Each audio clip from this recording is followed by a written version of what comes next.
Hello,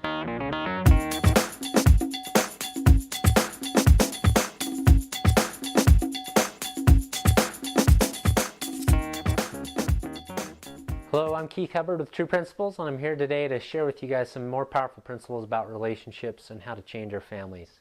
So today's video is the second part to this crazy idea that I've had about why we shouldn't apologize, or at least why we should avoid apologizing whenever possible. So last week, just a quick recap, last week's video was about how that tendency to apologize potentially creates an environment that encourages guilt within our family and within ourselves. Or sometimes are these strings attached where we're expecting something in return. Sometimes it's an apology, sometimes it's those relieving words that it's okay. And all these things in the end are founded in scarcity and fear and in principles that create problems. So hopefully you've been kind of practicing some of these things, looking for how this is maybe showing up in your life and in your family, and that you've at least at some extent seen the light a little bit. So today's video is about what we do instead. So because there certainly is there's need to reconcile those moments, right? So what do we do in those moments where we want to reconcile the situation? And how do we do that in a way that encourages our relationships to be founded on true principles? So I'm going to share, as I teach this, I'm going to just share a story that teaches us right along with it.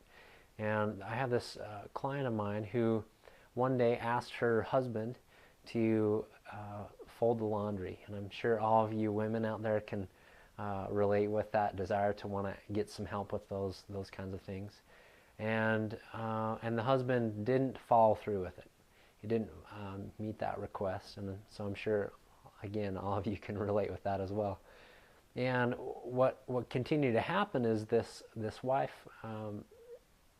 she got upset, and she started pointing the finger and blaming and getting frustrated and saying things like, well, you never help, and kind of catastrophizing things, and it turned that into an argument. She checked herself, she realized what was going on, and she used this skill that's really powerful. So the first thing that she did is she owned her victim story.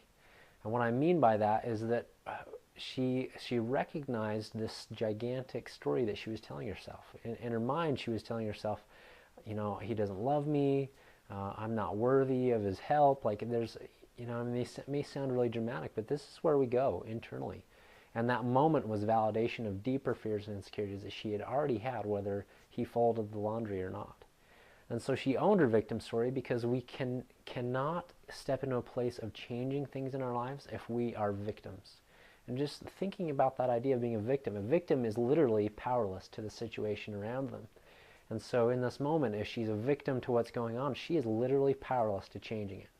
So really this boils down to a question of, what do you want more? Do you want the sympathy that goes along with being the victim and the poor me's that you give yourself and get from everybody else? Or do you want to be empowered to changing it? And this woman wanted to have the power to change it, and so she did. And so she owned her victim story. She owned that she was telling herself all of these things about what it meant about her marriage, about all these things. So she owned it first. So that's step one. And then she went to her husband and she communicated that victim story. So she just went to her husband and said, hey, listen to this crazy story I just told myself about you and me and our relationship. And it's done in a way that's not blaming. It's totally owning, like, hey, look how crazy this story is that I just told myself. And that removes the opportunity for the other person hearing this to receive the pointing finger. It also, though, what's my favorite thing about this is that it starts to create a feeling of accountability within the home. It gives people permission to make mistakes in those moments, especially when you're owning your stuff like that. It was such a powerful tool, and this woman in this moment was creating that with her husband.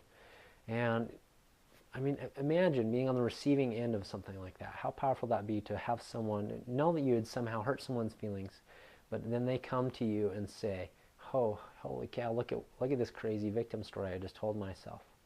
It's very empowering stuff. So as she owned her victim story, she went and told her husband and communicated this victim story. And she acknowledged the feelings that she created. So that's the third step. She just acknowledged how this victim story created her emotional experience. Again, this is not about you made me feel this way. This is because of my victim story. I created this for myself. And then the fourth thing is acknowledging how we responded to that situation. So in this situation, she said, so because I felt sad and lonely in that moment, I responded by getting angry at you and kind of taking my power back. And I acknowledged that me doing that was meeting these needs that I created. I created that emotional experience by myself. So she's owning her stuff in that moment. And then the last thing that she's going to do, and you got to be a little careful about this, because this can sometimes bleed over into empty promises. But she just said, I'm accountable about what I did, and my commitment to you is to continue to own my stuff as much as possible. And maybe next time, instead of getting frustrated, I'll try to remember to remind you instead of blowing up about it. So these aren't promises to be perfect. These aren't promises like, I'll never do that again, because we're human. And again, if we make those kind of empty promises, we'll definitely create mistrust within the relationship, and then there's an opportunity for us to feel guilty about things again, and we get stuck right back in that cycle again. So let's just make room for the mistake. Do the best that you can to be accountable about stuff, because that's really where it lasts. Prosperity within a relationship is not how perfectly perfect we are. It's about how perfectly we can come back to the truth. And so this is what this woman did, and it created a really awesome moment of accountability. It modeled that skill for her husband, which encourages him to join her in that same experience. Do this with your children, your family. You'll be blown away at how much trust it creates within the relationships that you're trying to heal. So I hope that's created value for you. Remember, your prosperity is always your choice. Okay, take care.